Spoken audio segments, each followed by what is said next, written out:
नमस्कार, बहुत स्वागत है आपका। मैं हूं आपके साथ सुमित शर्मा। बीजेपी के प्रदेश प्रभारी ओम माथुर ने कांग्रेस पर तीखा हमला बोला। उन्होंने कहा कि कांग्रेस के पास कहने के लिए कुछ नहीं है। 65 साल तक एक परिवार ने राज किया है। अच्छे अफसर भी उनके पास थे, उन्हें किसने रोका था? कांग्रेस की पूरी पार्टी एक परिवार और खानदान में उलझी रही। कांग्रेस लूटने में लगी रही, इसीलिए कांग्रेस के पास अब कहने को कुछ नहीं बचा है। वहीं ओम माथुर ने कहा कि कांग्रेस नेताओं को अब थोड़ी अक्ल आई है तो मंदिर और मस्जिद जाने लगे हैं, जनेऊ धारण भी करने लगे हैं। छत्तीसगढ़ बीजेपी प्रभारी ओम माथुर ने कांग्रेस पर जमकर निशाना साधा है। उन्होंने कांग्रेस के मन की बात के विरोध पर कहा है कि इसका जवाब मतदाता देगा। कांग्रेस सिर्फ अपने परिवार की बात करती है। 65 सालों तक एक ही परिवार ने देश पर राज किया। जो देश के लिए करना था वो नहीं किया, इसीलिए कांग्रेस की हालत खराब हो गई। अब थोड़ी अक्ल आई है तो मंदिर मस्जिद जाने लगे हैं। कांग्रेस का रिएक्शन स्वभाव है, उनके पास बोलने को कुछ है नहीं। उनको किसने रोका था कुछ करने के लिए?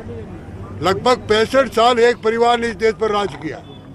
हम तो थोड़े समय के लिए आए, उनको किसने रोका था? अच्छे अफसर भी उनके पास थे, लेकिन जो करना चाहिए था वो नहीं किया। वो एक परिवार में उलझे रहे, एक खानदान में उलझ रहे और देश को लूटने में उलझे रहे। इसी वजह से कांग्रेस के पास कुछ बचा नहीं है। लोकतंत्र में हर एक दल को अपना प्रकट करना, अपना विचार रखना, अपने कार्यक्रम करने का अधिकार है। मैं उसका कोई लेना देना नहीं। ये जवाब तो देखिए, राजनीतिक सत्र में और लोकतंत्र में इसका जवाब मतदाता देता है और मतदाता लगातार पिछले 9 वर्षों से जवाब देता आया रहा है। इसलिए इसकी हमें चिंता नहीं। अपने परिवार की बात करते थे, उनके युवराज को समझ में कैसे आवे, अक्ल कैसे आए वो करते थे। तो थोड़ी सी अक्ल आई है, वो कम से कम मंदिर जाने लगे, जनेऊ पहनने लगे, मस्जिद जाने लगे। इतनी अक्ल शायद उनके 60 साल 65 साल के विश्लेषण में आई होगी, ऐसा मेरा मानना है। तो इसी खबर पर और अधिक चर्चा करने के लिए हम सीधे रुख करेंगे। हमारे सहयोगी मिथिलेश ठाकुर हमारे साथ जुड़ गए हैं। मिथिलेश, चुनावी साल है और छत्तीसगढ़ में, और जैसे जैसे चुनाव नजदीक आएंगे वैसे वैसे आरोप प्रत्यारोप और बयानबाजी और भी तीखी हमें देखने को मिलेगी। ओम माथुर ने पहुंचते से ही काफी गंभीर आरोप कांग्रेस पर लगा दिए।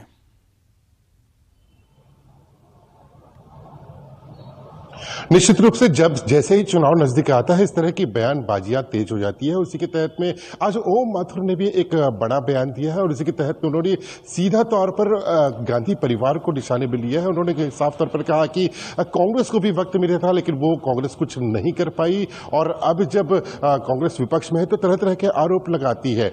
अब उनको थोड़ी सी अक्ल आ रही है कि वे मंदिर और मस्जिद भी जाने लगे हैं, अब लोगों के बीच में जाने लगे हैं। लेकिन जब उनको मौका मिला था, जब 65 साल लोगों ने राज किया यहां पर देश में, लेकिन उस दौरान जब कुछ करना था तो कुछ किए नहीं, कोई विकास नहीं किया। और यही वजह है कि अब जो है लोगों के बीच में जा रहे हैं, तरह तरह के आरोप लगाते हैं। अब मोदी सरकार जो है काफी अच्छा काम कर रही है। आज मन की बात किया उन्होंने, मन की बात के माध्यम से अपनी बताइए कि किस तरह से काम हुआ था। तो निसंदेह अब जब चुनावी साल आ गया है तो इस तरह की बयानबाजियां सामने आती रहेंगी और जो आरोप प्रत्यारोप का दौर है वो चलता रहेगा। तो कुल मिलाकर आज जो ओम माथुर ने बयान दिया है वो सीधे तौर पर गांधी परिवार के ऊपर हमला था। जी बिल्कुल। वैसे तो जो पार्टियां हैं, जो राजनीतिक दल होते हैं मिथिलेश, वो अपने आप को सही बताते हैं, लेकिन जब चुनाव नजदीक आते हैं तब ये आरोप प्रत्यारोप के दौर और भी ज्यादा तीखे और व्यक्तिगत होते जाते हैं। और जैसा कि आरोप बीजेपी हमेशा से कांग्रेस पर लगाती आई है परिवारवाद को लेकर, और वही आरोप ओम माथुर ने एक बार फिर से दोहराया भी है।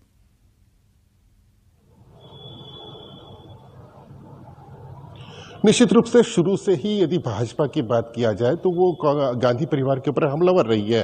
चाहे कोई भी जब जब इस तरह की बातें सामने आती है, जब जब चुनाव की बातें जब सामने आती है और जब चुनाव का वक्त सामने आ जाता है तो ये हमले और तेज भी हो जाते हैं। और यही वजह है कि देखिए अब कुछ समय के बाद में विधानसभा के चुनाव होंगे, उसके बाद में लोकसभा के चुनाव होंगे और इसके पहले ही राजनीति जो है वो लगातार गर्म होती जा रही है। सीधे भाजपा हमला कर रही है, कांग्रेस पर हमला कर रही है और जो उसका निशाना है वो गांधी परिवार रही है। तो कुछ ऐसा ही आज एक देखने को मिला था जब ओम माथुर ने सीधा गांधी परिवार को निशाने में अपने लिया था और उन्होंने ये स्पष्ट किया था कि जब देखिए 65 साल गुजर गए, देश के लिए कुछ करना था, उन्होंने नहीं किया, और जब वक्त गुजर गया उसके बाद में वही स्थिति है जिस तरह से जब सांप निकल जाता है और लाठी पीटने वाली बात होती है, ठीक वैसे ही कुछ कर रहे हैं और आरोप लगा रहे हैं कि कुछ कर नहीं रहे हैं। तो ये सीधा हमला है और देखने वाली बात ये होगी कि कांग्रेस जो है वो किस तरह से इसका जवाब देती है, किस तरह से पलटवार करती है। जी बिल्कुल, कांग्रेस मसलेश देश की सबसे पुरानी पार्टी है।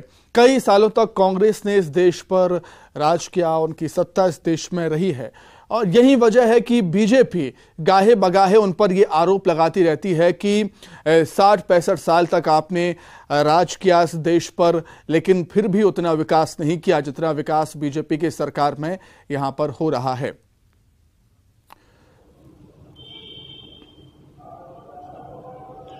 निश्चित रूप से जब ऐसी तो ये लगातार आरोप लगाते रहे, लेकिन यदि वास्तविकता जमीनी हकीकत में देखा जाए तो चाहे वो किसी भी रूप में देखा जाए तो 65 साल में जो कांग्रेस ने किया, उनको नेताओं का कहना है कि जो यदि आप मोबाइल फोन से भी बात कर रहे हैं, चाहे साइबर क्रांति की बात कर रहे हैं, ये जो विकास के कार्य हुए हैं वो कोई और ने नहीं किया बल्कि कांग्रेस ने ही किया है, जिसका ही आप सुख भोग रहे हैं, चाहे वो किसी भी रूप में हो। इंफ्रास्ट्रक्चर आपने कांग्रेस ने तैयार किया और उसमें इमारत बनाने के काम आप कर रहे हैं। तो इस तरह से कई चीजें हैं जिसका जवाब कांग्रेस देते आ रही है। तो ये आरोप लगाना बहुत आसान है कि कांग्रेस ने कुछ नहीं किया, लेकिन कांग्रेस के पास भी एक जवाब नजर आता है कि यदि 65 साल में कुछ नहीं हुआ तो आज जो विकास दिख रहा हुआ है वो क्या सिर्फ 9 साल में पूरे हो गए? क्या 9 साल में ही ये पूरा विकास कार्य हुआ है? जब मोदी सरकार देश में सत्तासीन हुई थी तो इस तरह की जो है वो तो एक अलग मैटर है। ओम माथुर ने एक भी और कहा है कि जो जवाब देगी वो जनता देगी। तो निस्संदेह जनता सबसे महत्वपूर्ण है। जब कोई भी चुनाव होगा तो जनता ही। ठीक है मिथिलेश, मैं लौटूंगा आपके पास, आप हमारे साथ बने रहिएगा। बीजेपी कांग्रेस का और क्या कुछ रिएक्शन है इस पर वो भी हम जान लेते हैं। फिलहाल हमारे साथ बीजेपी प्रवक्ता अनुराग सिंह जी जुड़ गए हैं। अनुराग जी, बहुत स्वागत करता हूं आपका न्यूज़ 18 मध्य प्रदेश छत्तीसगढ़ में।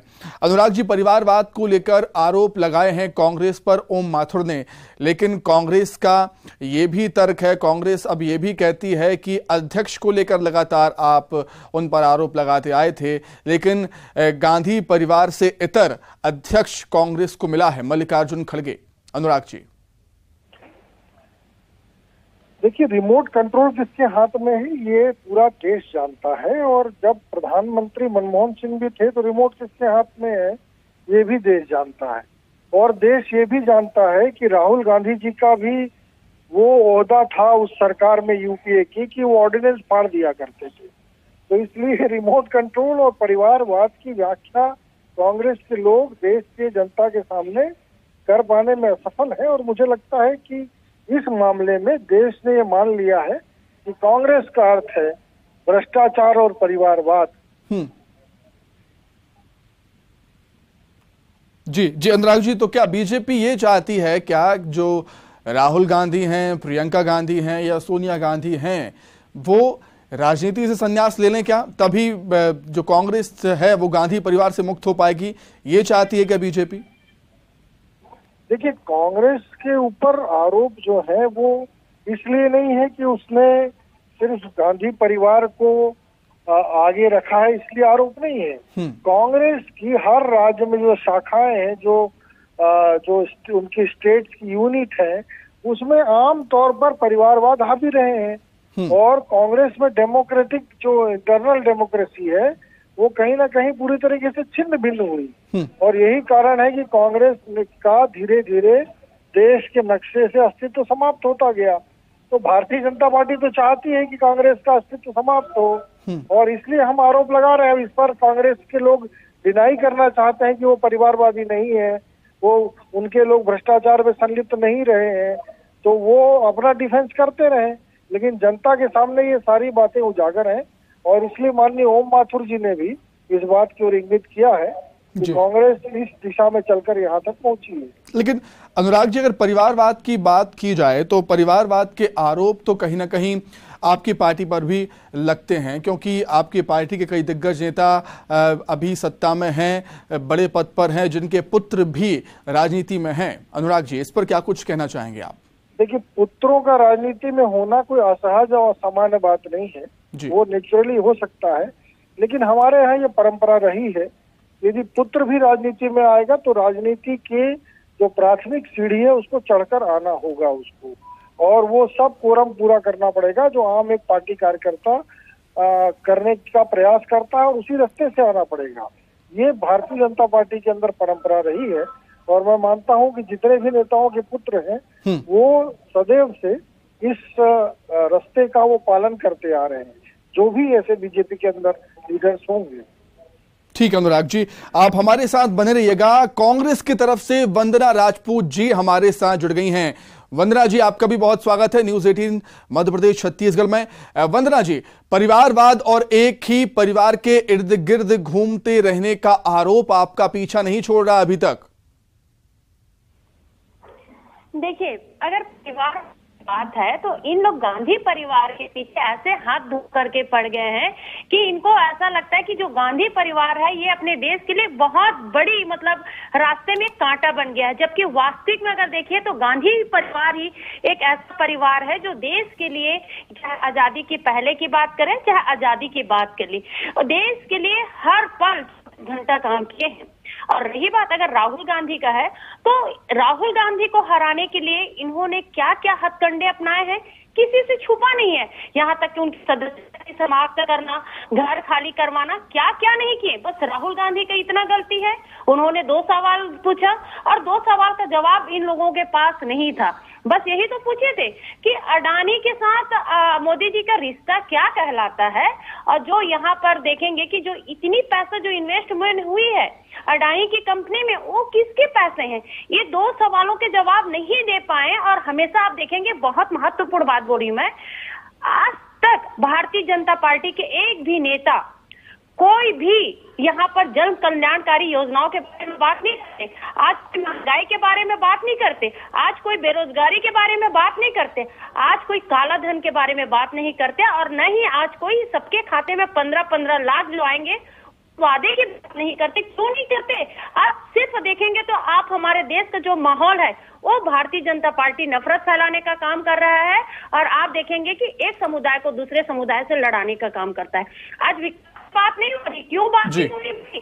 2014 में चिल्ला कर बोलते थे बहुत हुई महंगाई की बात, अब की बार मोदी सरकार, अब वो मोदी सरकार के अगुवाई में देखेंगे कि बेलगाम महंगाई ताड़का का रूप ले करके जो मध्यम और गरीब वर्ग का वो निकल रहा है ना। इतने त्रस्त हो गई है महिलाएं, आज महंगाई पे कोई भी बात नहीं करती। अरे स्मृति ईरानी कहाँ छुपी है? वही स्मृति ईरानी जब यूपीए सरकार में गैस सिलेंडर का मूल्य अगर 400 रुपये में 401 रुपया मतलब 1 रुपया भी बढ़ता था तो सामने आकर के रोड पर करती थी। आज वही गैस सिलेंडर का मूल्य 1200 रुपये के पार हो गया, तब ये भाजपा के नेता मुंह छुपा के बैठे हैं। अरे इन लोग इतने अवसरवादी राजनीति करते हैं, यहाँ पर इनको जनता के सुख दुख से कोई मतलब नहीं है। इनको कुर्सी चाहिए और कुर्सी के लिए इन लोग कुछ भी कर सकते हैं, और कुर्सी के लिए आप देखे भी हैं कि जो लोकतंत्र। ठीक है, चलिए महंगाई की बात अगर है वंदना जी, तो महंगाई तो कांग्रेस के शासन में भी लगातार बढ़ती रही है और बीजेपी के शासन में भी लगातार बढ़ती रही है। बहुत शुक्रिया वंदना जी, बहुत धन्यवाद अनुराग जी और मिथिलेश, आप हमारे साथ बने रहिएगा। कुछ और खबरों पर आपसे हम जानकारी लेंगे, आगे बढ़ेंगे। रायपुर में पीएम मोदी के मन की बात के 100वें एपिसोड के विरोध में कांग्रेस ने महंगाई की बात की, आमजन के साथ अभियान चलाया। संसदीय सचिव विधायक विकास उपाध्याय और रायपुर शहर कांग्रेस कमेटी के अध्यक्ष गिरीश दुबे ने महंगाई के विरोध में सिर पर गैस सिलेंडर रखकर प्रदर्शन किया। विकास उपाध्याय के नेतृत्व में 20 वार्डों में हजारों लोगों और कांग्रेसी कार्यकर्ताओं ने रैली निकाली, धरना प्रदर्शन भी किया। आम लोगों और कांग्रेस कार्यकर्ताओं ने खाद्य तेल, पेट्रोल, डीजल की बोतल, राशन सामान की माला पहनकर और थाली बजाकर महंगाई के खिलाफ विरोध किया है।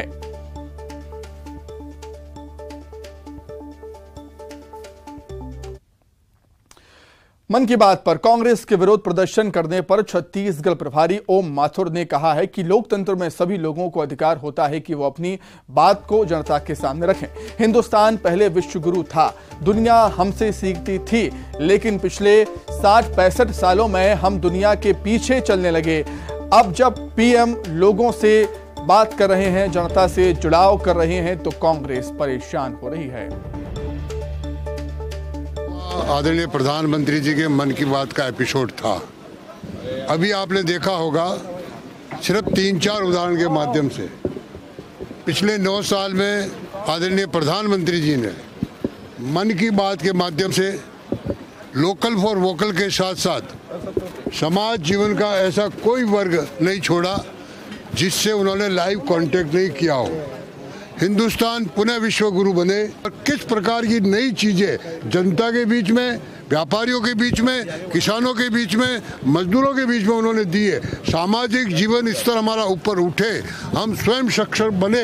इसीलिए लोकल फॉर वोकल के नाम से हर जगह कोई ना कोई हमारी चीज पड़ी है। हम पहले भी याद करते थे कि हिंदुस्तान विश्व गुरु था, हिंदुस्तान सोने की चिड़िया थी, तो पुनः हिंदुस्तान विश्व गुरु बने, पुनः हिंदुस्तान सोने की चिड़िया बने और दुनिया हमारे यहाँ से सीखे। ये दुर्भाग्य रहा पिछले 60-65 साल कि हम दुनिया से सीखने लगे थे, जबकि नालंदा और तक्षशिला जैसे 2000 साल पुराने विश्वविद्यालय थे, पूरी दुनिया